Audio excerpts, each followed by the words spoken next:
Buen día.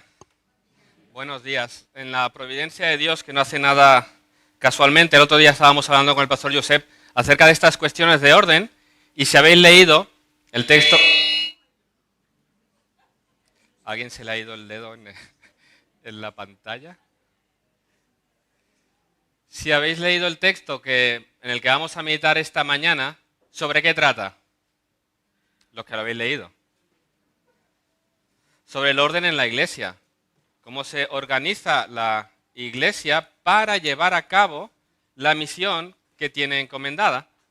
Entonces, vamos a ver cómo en la providencia de Dios hoy el Señor nos habla, nos recuerda otra vez la importancia de como iglesia hacer las cosas conforme a la voluntad de Dios y mirar de organizarnos y encontrar el orden para que la misión de predicar el Evangelio sea hecho con excelencia, con fidelidad. Así que el texto que vamos a estar meditando en esta mañana se encuentra en Hechos capítulo 6. Y si nos hemos ido dando cuenta a lo largo del recorrido en el libro de los Hechos, vamos viendo cómo esa oposición al Evangelio, esa hostilidad hacia la iglesia va creciendo. En la medida que el Evangelio es predicado, que el Señor va salvando, que la iglesia se multiplica, aparecen la oposición, la persecución, la hostilidad de los de afuera contra la iglesia.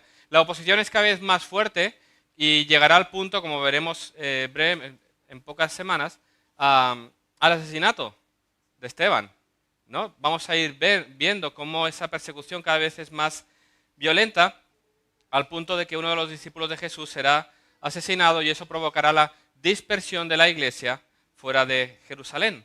Pero si vemos el texto en el que vamos a leer esta mañana, vamos a ver cómo las dificultades no vienen solamente de afuera, sino también se originan dentro de la comunidad. Afectan ya sea a la santidad de la iglesia, como vimos en el caso de Ananías o Zafira, o en este caso a la unidad de la iglesia, y son cuestiones que han de ser tratadas con diligencia y con seriedad. Así que vamos a leer Hechos capítulo 6, versículos del 1 al 7. En aquellos días, como creciera el número de los discípulos, hubo murmuración de los griegos contra los hebreos, de que las viudas de aquellos eran desatendidas en la distribución diaria.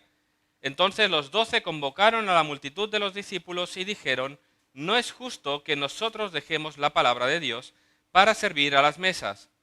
Buscad pues, hermanos, de entre vosotros a 7 varones de buen testimonio, llenos del Espíritu Santo y de sabiduría, a quienes encarguemos de este trabajo, y nosotros persistiremos en la oración y en el ministerio de la palabra. Agradó la propuesta a toda la multitud y eligieron a Esteban, varón lleno de fe y del Espíritu Santo, a Felipe, a Prócoro, a Nicanor, a Timón, a Pármenas y a Nicolás, prosélito de Antioquía, a los cuales presentaron ante los apóstoles, quienes orando les impusieron las manos. Y crecía la palabra del Señor y el número de los discípulos se multiplicaba grandemente en Jerusalén. También muchos de los sacerdotes obedecían a la fe. ¿Qué es lo que encontramos aquí? Vemos cómo en el seno de la comunidad, de la misma comunidad de creyentes, llegan a producirse conflictos, tensiones internas que pueden afectar a la unidad de la iglesia. Y vemos en ese texto cómo por causa de necesidad la iglesia ha de organizarse para que la misión a la que ha sido llamada de extender el reino de Dios, de predicar el Evangelio, se pueda cumplir con fidelidad. Vemos cómo los apóstoles se encargan de estructurar la iglesia. Y cuando alguien escucha de estructura se pone así como, uy, pero la iglesia es un organismo vivo. Es verdad, pero necesita ser estructurado y ordenado para que las funciones puedan ser llevadas con excelencia. Y esto es lo que vamos a ver en ese texto. Vamos a ver 3 cuestiones. En primer lugar, el conflicto y cuál es la causa que lo provoca. En segundo lugar, cómo se resuelve el conflicto y esta necesidad. Y en tercer lugar, cuál es el fruto precisamente a este actuar de los apóstoles al traer orden a la iglesia. Empieza el relato diciendo que la iglesia seguía creciendo. Y es interesante cómo Lucas va remarcando esto. Es decir, están persiguiéndonos con todas sus fuerzas, nos han azotado, nos han metido en la cárcel, están intentando por todos los medios detenernos, pero, dice, la iglesia seguía creciendo. A pesar de la persecución, el Evangelio sigue siendo predicado y Dios sigue salvando y la iglesia sigue adelante. Como decíamos la semana pasada, el cristianismo puede ser perseguido, pero no detenido. El reino de Dios sigue avanzando. Ya no hay más cifras como la semana pasada. Ya Lucas deja de contar. Una gran multitud. La iglesia crece sobremanera. Y los apóstoles en medio de esta comunidad están liderando, dedicados a la oración, a la predicación, a la enseñanza y a las obras de misericordia o a la obra social. Si os acordáis, en la medida que hemos ido viendo los resúmenes de la iglesia, esta era una congregación caracterizada ¿por qué? Por la unidad. Había unidad, eran de un corazón, era de un alma, y los hermanos que tenían posesiones las vendían, traían el dinero, ¿dónde? A los pies de los apóstoles, quienes lo recibían y gestionaban ese dinero para repartirlo a los necesitados. Estaban llevando a cabo esta obra social, esta ayuda en medio de la congregación, las obras de misericordia. Así que están dedicados a la oración, a la predicación, a la enseñanza y a las obras de misericordia. Y esto es mucho trabajo. La comunidad había crecido mucho. Y como es lógico, no llegan a todo. Los días tienen 24 horas para todos. Cada cosa demanda su tiempo. Las fuerzas y las energías también son limitadas. Así que era prácticamente imposible cumplir con todas las responsabilidades que tenían. Estamos hablando de una comunidad que había crecido mucho.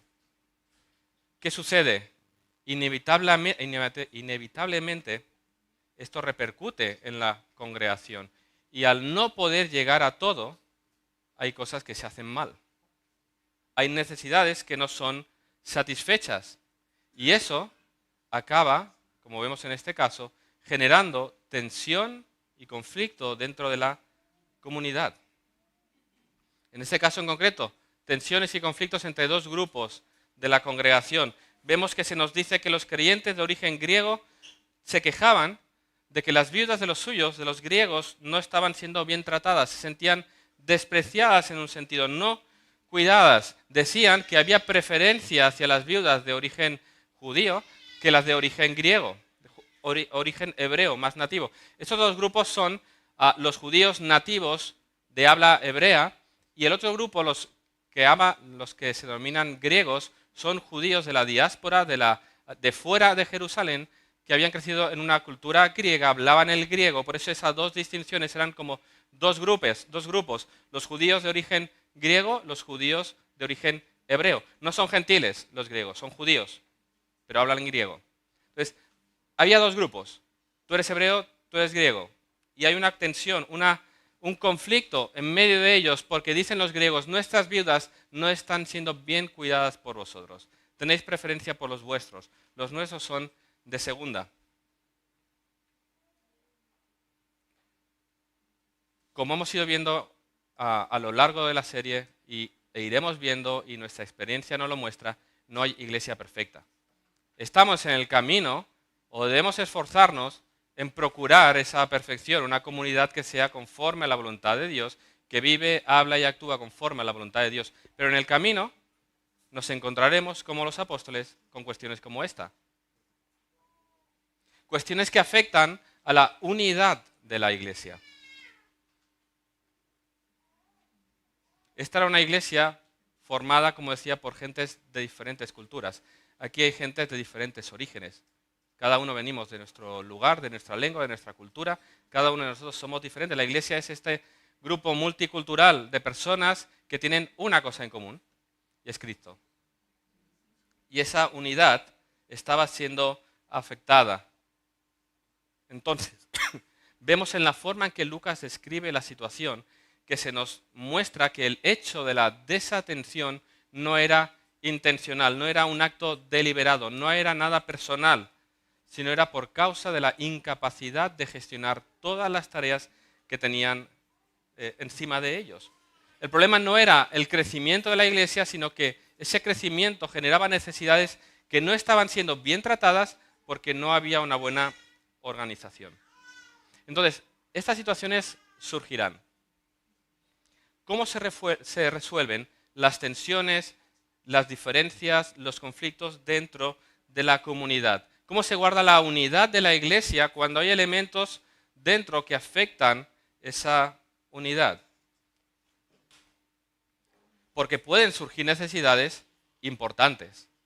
O sea, era una necesidad importante. El problema era serio. Dios es un Dios compasivo, es un Dios que se preocupa seriamente por las viudas. Si nos vamos a Éxodo capítulo 22, leemos cómo se nos dice: a ninguna viuda ni huérfano afligiréis, porque si tú llegas a afligirles y ellos clamaren a mí, ciertamente oiré yo su clamor y mi furor se encenderá y os mataré a espada y vuestras mujeres serán viudas y huérfanos vuestros hijos.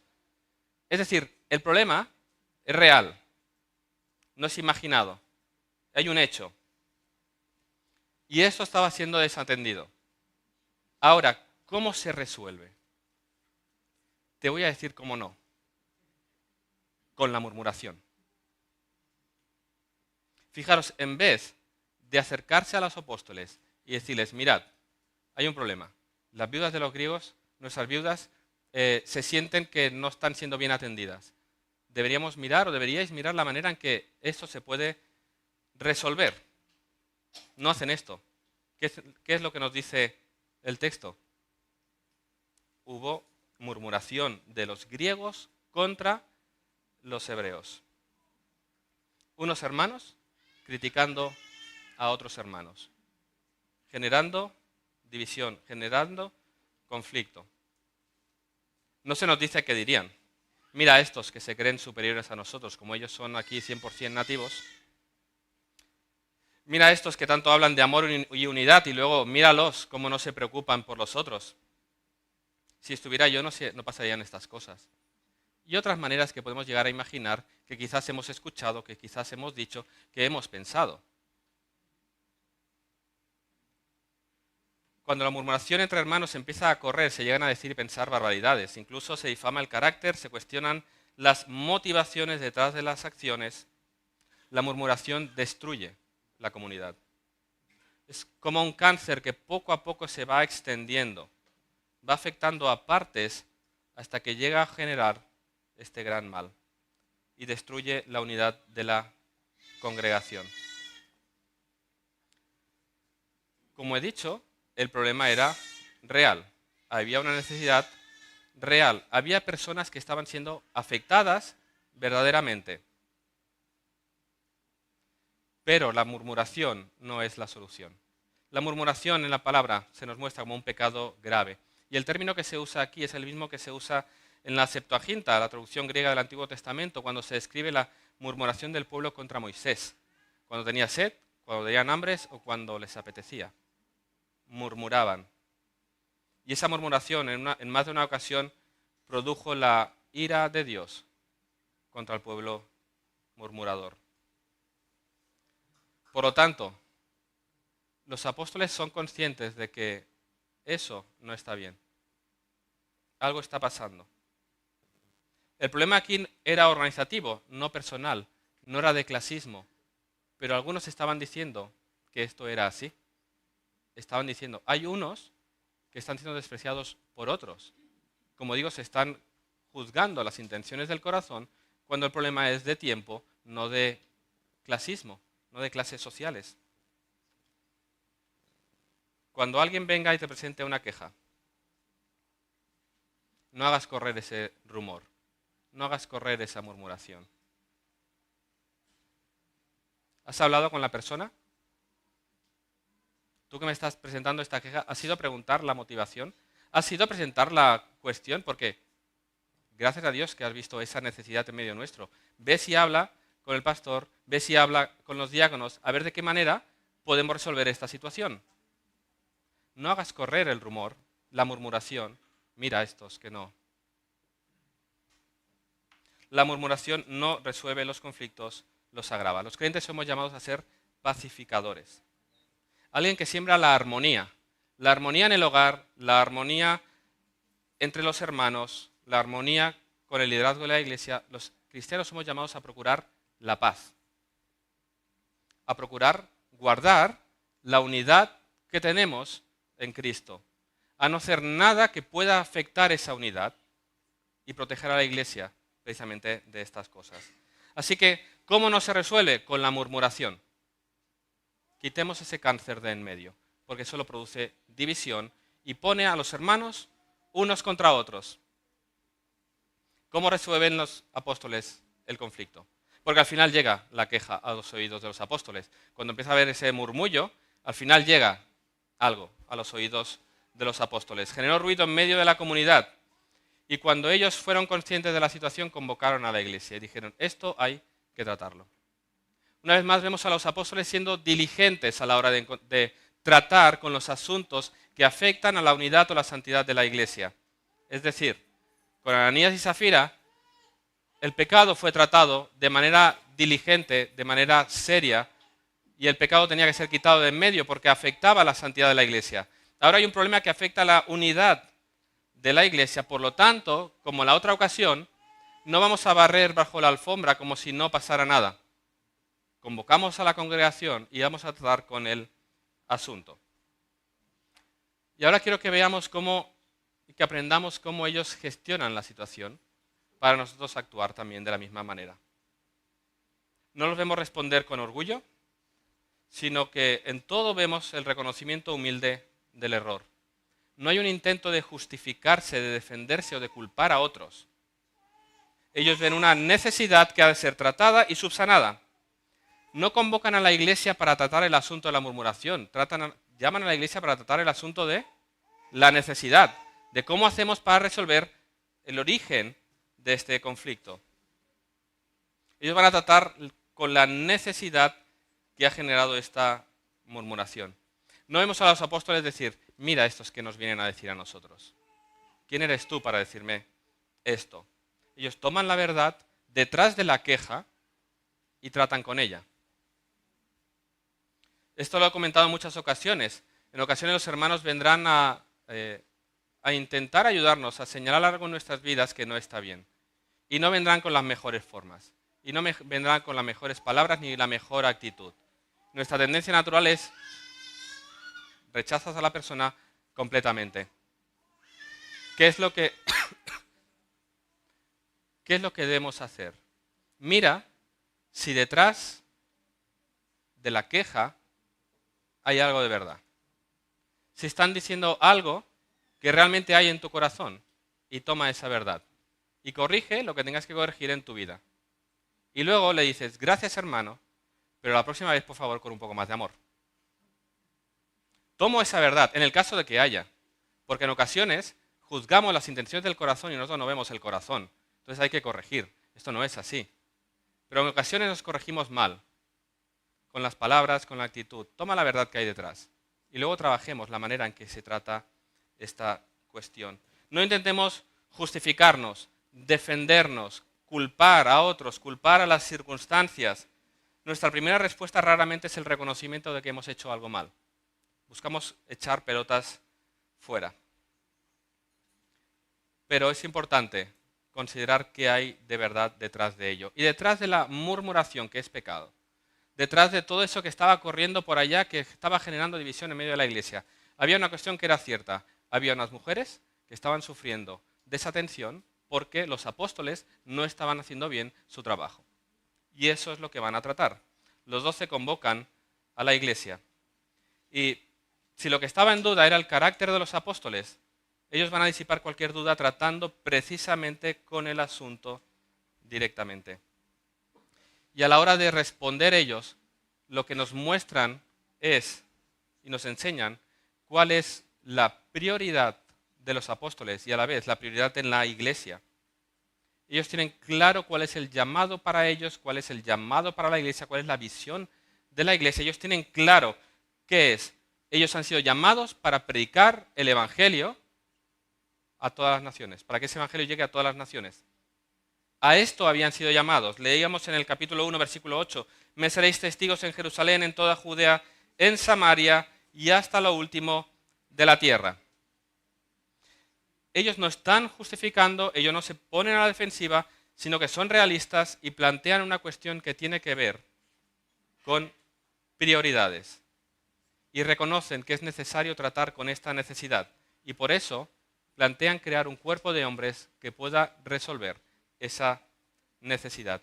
Y en esa manera en la que ellos tienen de responder, nos muestran cuál es la prioridad de aquellos que Dios ha colocado para enseñar y predicar el Evangelio. Es esta misma, la oración y la predicación de la palabra. Esa es la misión. Versículo 2. No es justo que nosotros dejemos la palabra de Dios para servir a las mesas. No es conveniente o no es agradable delante de Dios que dejemos de hacer aquello que Él nos ha mandado para servir las mesas. No hay aquí orgullo de su parte, y lo vamos a ir viendo, como diciendo, nosotros estamos en una posición elevada y no vamos a rebajarnos para ir a llevar comida a los pobres. Somos una élite espiritual, no podemos ensuciarnos las manos. Nada más lejos de la realidad, porque ellos hasta ahora nos han dado testimonio de su preocupación por los necesitados. Ellos han visto el ejemplo del Señor Jesús. Ellos lo han visto con sus ojos. Su testimonio hasta aquí refleja aquello que vieron y aprendieron de su Maestro. Esa compasión por los enfermos, por los pobres, por los necesitados, por los que están sufriendo, por los demonios. Lo hemos visto llevar a cabo el ministerio del Señor, como Él, sanando enfermos, liberando endemoniados, satisfaciendo las necesidades que surgieran delante de ellos. No se trataba entonces de importancia del ministerio, sino de prioridad de ministerio. Su llamado primario era el de predicar el Evangelio. Y por ayudar al necesitado y servir las mesas, estaban descuidando la predicación y la oración. Es cuestión de tiempos. O estás poniendo un plato en la mesa, o estás en la oración preparando el mensaje que va a ser predicado. No se pueden hacer las dos cosas a la vez. En una comunidad pequeña, un pastor puede ocuparse de todo, pero en la medida que la comunidad crece, es imposible llegar a satisfacer todas las necesidades. O estás visitando, aconsejando, ayudando y sirviendo materialmente, o estás preparando el sermón, pero todo a la vez no se puede hacer. En algún área se será deficiente y entonces surgirán dificultades, problemas por desatención, ya sea en el área del alimento físico o ya sea en el área de la predicación de la palabra. Pero una de las dos partes va a ser afectada. Ahora, ellos nos muestran que es un grave error descuidar la predicación y la enseñanza de la palabra por el servicio. Porque sí, servir las mesas, como decía, servir a los necesitados es importante, pero descuidar la predicación y la enseñanza de la palabra de Dios sería desastroso para la comunidad. La iglesia crece, se fortalece por medio del alimento que es la palabra de Dios. Una mala dieta afecta a la salud de la persona. Una mala dieta en cuanto a la salud en la predicación de la palabra producirá cristianos raquíticos, incapaces de llevar a cabo su llamado. Esto es lo que ellos nos están mostrando. La tarea de los apóstoles era dedicarse a la oración, la predicación y la enseñanza para capacitar a la iglesia a llevar a cabo la misión. Ellos serían los evangelistas. Ellos debían ir a visitar al enfermo. Ellos debían llevar el plato a la mesa. El miembro de la iglesia es llamado a la misión. El pastor, los apóstoles aquí en su momento, capacitan a la iglesia, la alimentan con la palabra y la ayudan a cumplir el llamado. Pero el trabajo es de todos. Una iglesia bien alimentada crece fuerte en el Evangelio y entonces cumple de manera adecuada con la misión de Dios. Y esto nos ha de ayudar también a tener una visión correcta del propósito y el llamado de la iglesia. La misión de la iglesia es única en este mundo. Hemos sido comisionados a predicar el Evangelio de Jesús resucitado. En el camino encontraremos necesitados. Tendremos que acoger, alimentar, visitar, acompañar, mientras vamos a la misión. Pero la misión de la iglesia es única. Hoy, tristemente, muchas iglesias han perdido en el norte y se han convertido en ONGs con valores cristianos. La mayor parte de los recursos materiales, de esfuerzo y personales se dedican a la obra social y se descuida el ministerio de la palabra. Y mira, en este mundo hay muchas organizaciones que hacen el trabajo de la ayuda social mucho mejor que nosotros, más eficientes, más efectivos, con más recursos y más organizados. Pero hay algo que ninguna institución en todo el mundo hace que es exclusivo de la iglesia y es la predicación del Evangelio. El mundo llena los estómagos de los necesitados. Nosotros debemos llevar el Evangelio que da vida y vida eterna. Nuestra misión es predicar el Evangelio para que su vida, no aquí, sino en la eternidad, sea otra. El mundo alimenta para que se pueda vivir mejor en esta vida. Nuestra misión es llamar a los hombres al arrepentimiento porque está por venir un juicio y su condenación eterna es segura por su rechazo al Evangelio. Nuestra tarea es única, no la olvidemos. Fíjate en las necesidades materiales y ayuda en lo que puedas, pero no descuides el llamado de predicarle el Evangelio a aquel a quien estás ayudando. El mundo ha de escuchar el Evangelio. No hay vida verdadera aparte de Jesús. Nada es más importante, más fundamental que venir a los pies de la cruz en arrepentimiento y fe. Esa es la mayor necesidad del hombre hoy. No pierdas el foco ni descuides el llamado que te ha sido dada. La iglesia es edificada por medio de la palabra, por medio del Evangelio. Debemos ser capacitados, preparados, enseñados. Debemos crecer y madurar para que nuestras vidas crezcan, nuestros matrimonios se fortalezcan y para que el testimonio de la iglesia sea poderoso en medio de esta sociedad. Y esto se lleva a cabo por medio de la predicación del Evangelio, por hombres dedicados en oración y a la enseñanza y la predicación de la palabra. Por eso los apóstoles dicen, no podemos, no es conveniente, no es justo que dejemos de hacer lo que el Señor nos ha llamado para servir a las mesas. Por eso tengamos claro cuál es la misión de la iglesia. ¿Qué es lo que debéis esperar de vuestro pastor? ¿Qué es lo que debéis esperar un miembro del pastor de la iglesia?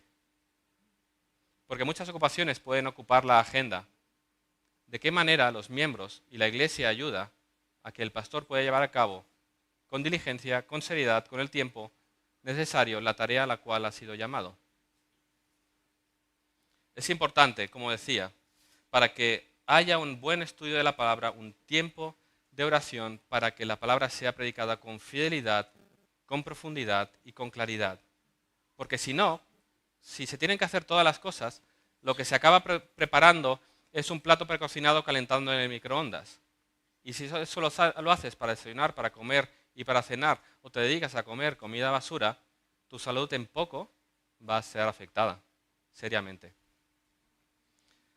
Y una iglesia que tiene una dieta deficiente en la palabra, la irá debilitando y enfermando. Por eso los apóstoles toman esta decisión de preparar, llamar a 7 hombres que puedan encargarse de este ministerio para que ellos se puedan dedicar de la predicación de la palabra. Y esto es lo que encontramos en este texto. La pregunta que muchos se hacen al acercarse a este texto es, ¿está hablando este texto acerca de los diáconos? ¿Encontramos aquí los primeros diáconos siendo ordenados en la iglesia? Hay mucho debate entre los comentaristas. Si tú tienes tu Biblia y tienes los subtítulos que no son inspirados, se han puesto para dividir la Biblia y ayudar a leer en bloques, pero esos subtítulos no son inspirados, no forman parte de la palabra de Dios. Veréis que en vuestra Biblia pone elección de 7 diáconos. No aparece el término diácono aquí. Hay quien no ve que ese texto se refiere a este grupo, pero quiero que veamos 2 cosas aquí. En primer lugar, nos damos cuenta que se distinguen 2 grupos de personas, ¿sí? Lucas menciona a quién, a los 12 encargados de la palabra y luego a 7 que se encargarán de la administración. Lucas usa ese término, los 12, para definir a un grupo que se dedicará a la palabra y los 7 que se dedicarán a la administración, a la ayuda social, etc. En segundo lugar, aunque no aparece el término diácono para referirse a ellos, el término diaconía aparece en 2 ocasiones en el texto. En el versículo 1 se usa el sustantivo griego diáconos, que se traduce en la Reina Valera como distribución, y en el versículo 2 aparece diaconeo como servir. Es decir, diácono, diaconeo, aparece en 2 ocasiones en este texto para describir la tarea que estos hombres van a tener que llevar en lugar de los apóstoles, van a tener que servir, ¿no? No aparece el término diáconos, pero luego más adelante en las cartas de Pablo nos damos cuenta de que se da por sentado de que hay diáconos en las iglesias, porque Pablo saluda a los pastores y a los diáconos de la congregación. Así que aquí, aunque no menciona la palabra diáconos, nos muestra la razón por la cual existe ese oficio dentro de la iglesia. Para aliviar la carga de los pastores y ancianos, para que se encarguen del ministerio de la palabra, y para encargarse de proporcionar la ayuda y el cuidado a los hermanos en necesidad, para encargarse de la obra de misericordia, de la obra social. Y lo que nos encontramos aquí es a la iglesia organizándose para llevar a cabo la tarea con excelencia. No es justo que dejemos la palabra de Dios para servir a las mesas. Como decía antes, significa que ellos están considerando las obras de misericordia o la ayuda social como un tema de segundo grado, de menor importancia. ¿Acaso están despreciando esa labor porque la otra es más elevada? En ningún momento. Ellos consideraban la ayuda un trabajo igualmente digno. Como decía antes, habían aprendido esa compasión del Señor de servir los unos a los otros. En su mente estaría todavía aquella cena en la que el Señor Jesús se agachó y limpió sirviendo a sus discípulos, lavando sus pies. Un acto, se nos dice, de amor. Los amó hasta el fin, los amó sirviendo, los amó dando el ejemplo de servicio a los demás. Ellos habían visto esto, ellos habían caminado de esta manera en su servicio, en su vida, habían de reflejar el carácter de Cristo. Y vemos precisamente que es evidente que ellos no consideran que esto es de menor importancia por los elevados requisitos que demandan de aquellos que han de repartir las mesas. ¿Cuáles son los requisitos? Hermanos de buen testimonio, llenos del Espíritu Santo y de sabiduría. Es decir, es un ministerio para el que no cualquiera puede servir.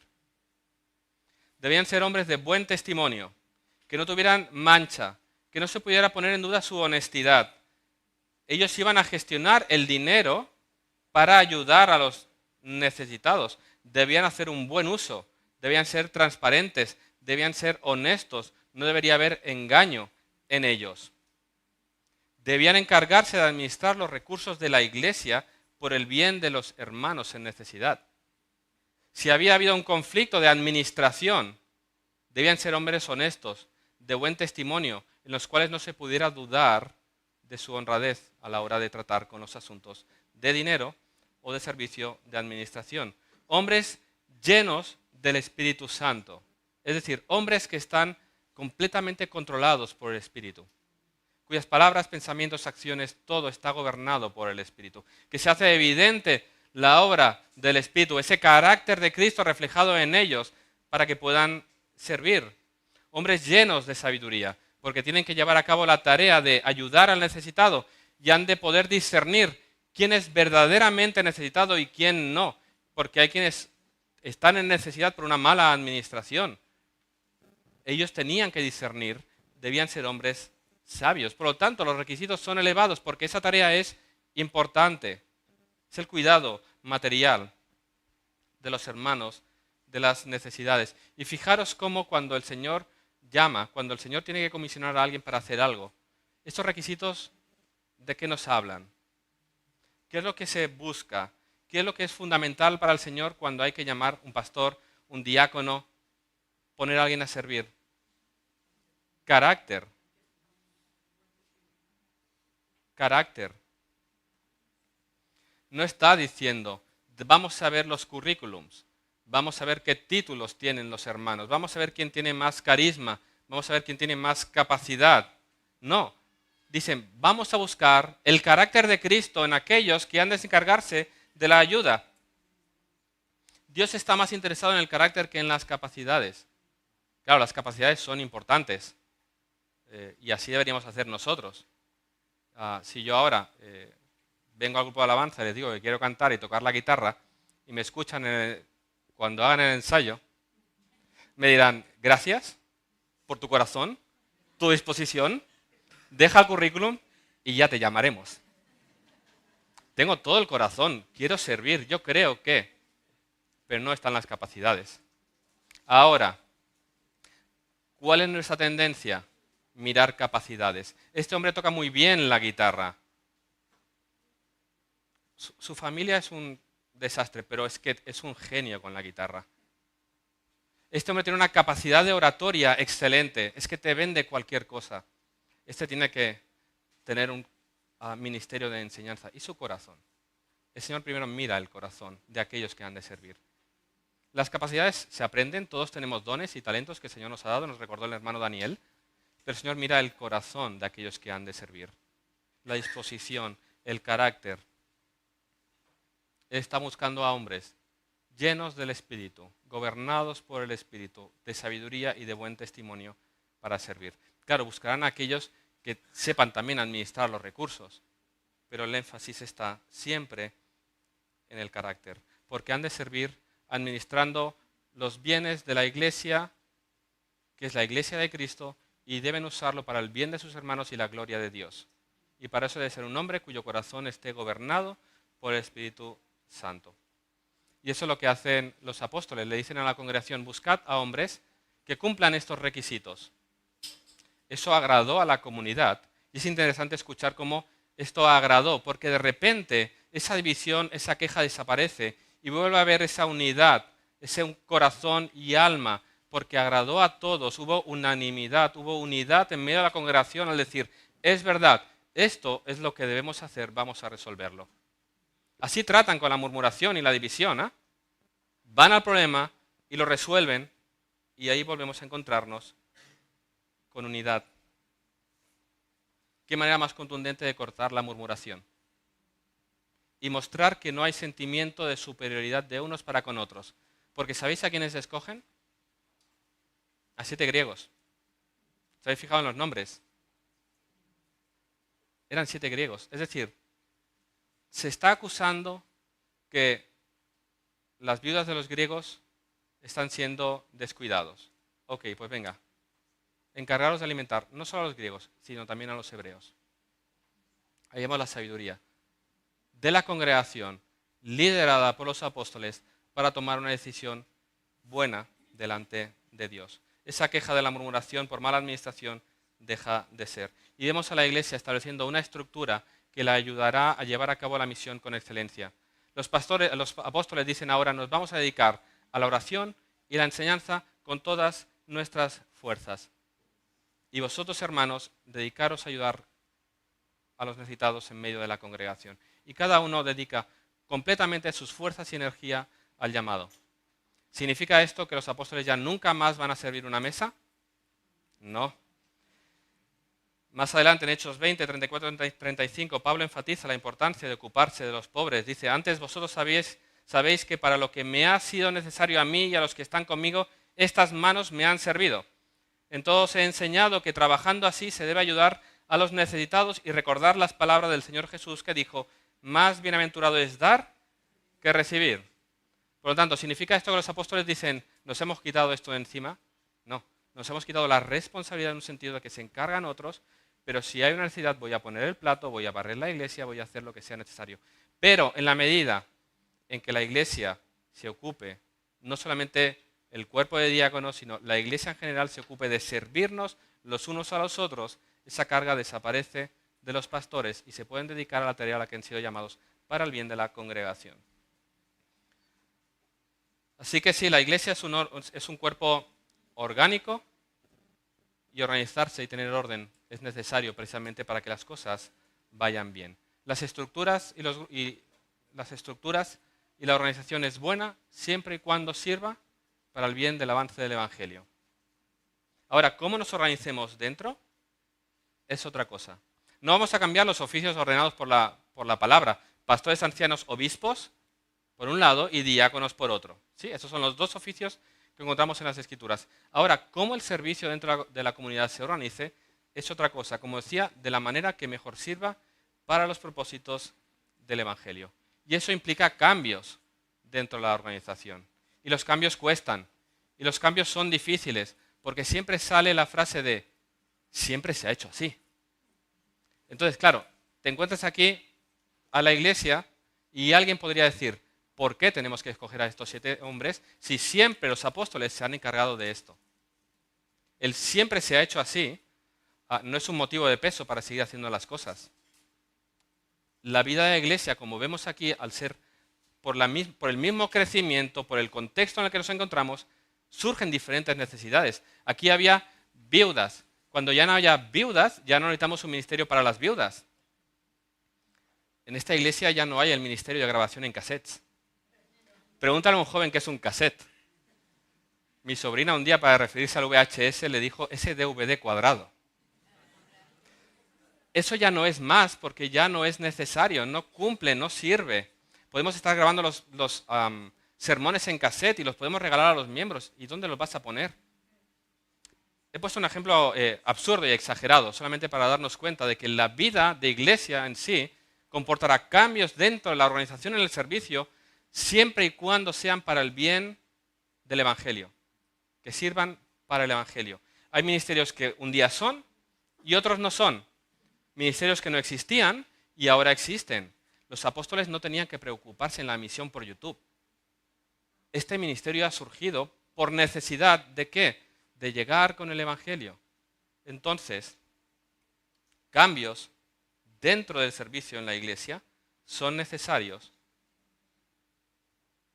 cuando son puestos precisamente cuestionando y tratando la cuestión de en qué manera podemos ser más eficientes y más efectivos para que el Evangelio corra y el Señor siga extendiendo su reino. Esa es la visión. Y ese es el propósito que tuvo esta congregación. Esa división por diferencias llevó a la iglesia a organizarse de tal manera que tuvieron en claro decir, no, eso tiene que continuar adelante. Vamos a ver la manera en que vamos a servir en la iglesia para que esto funcione bien. Y los contextos cambian, y los tiempos cambian, y las culturas son diferentes, y lo que en un lugar funciona, en otro no funciona. Ahí es donde encontramos esa sabiduría a la hora de organizarse la iglesia. Sí que hay un conflicto causado por una necesidad evidente. Hay la solución propuesta por los apóstoles, que es crear este cuerpo que se van a encargar del servicio en la iglesia para que los apóstoles puedan ser dedicados a la predicación de la palabra. ¿Cuál es el resultado de este actuar? Versículo 7. Y es otro resumen de los que vamos encontrando en este texto, en este libro de Hechos. Y crecía la palabra del Señor y el número de los discípulos se multiplicaba grandemente en Jerusalén. También muchos de los sacerdotes obedecían a la fe.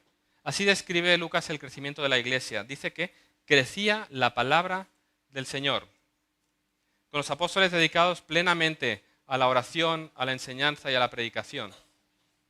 El Espíritu acompañaba esta obra por medio de la salvación de tantos. Se multiplicaba grandemente, literalmente aumentaba extremadamente.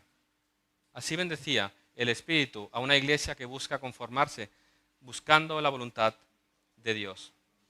La iglesia no avanza ni crece, ni el reino de Dios se extiende por la obra social ni las obras de misericordia. Avanza y crece por medio de la predicación del Evangelio. Eso debe estar claro. De esta manera vemos cómo el Espíritu bendice a la iglesia. Y la iglesia crece. Y cuando la iglesia se ordena y vive conforme a la voluntad de Dios, cuando nuestra visión se conforma a la visión divina para la iglesia, el Señor bendice abundantemente y trae salvación a aquellos que están a nuestro alrededor. Por eso tú que nos visitas verás que esta iglesia sigue haciendo esta cosa tan antigua y obsoleta y anticuada que es la predicación del Evangelio. Hacemos muchas otras actividades que son interesantes y van saliendo en la agenda, pero verás que domingo tras domingo sale lo mismo. Alguien aquí predica el mismo mensaje del Evangelio vez tras vez.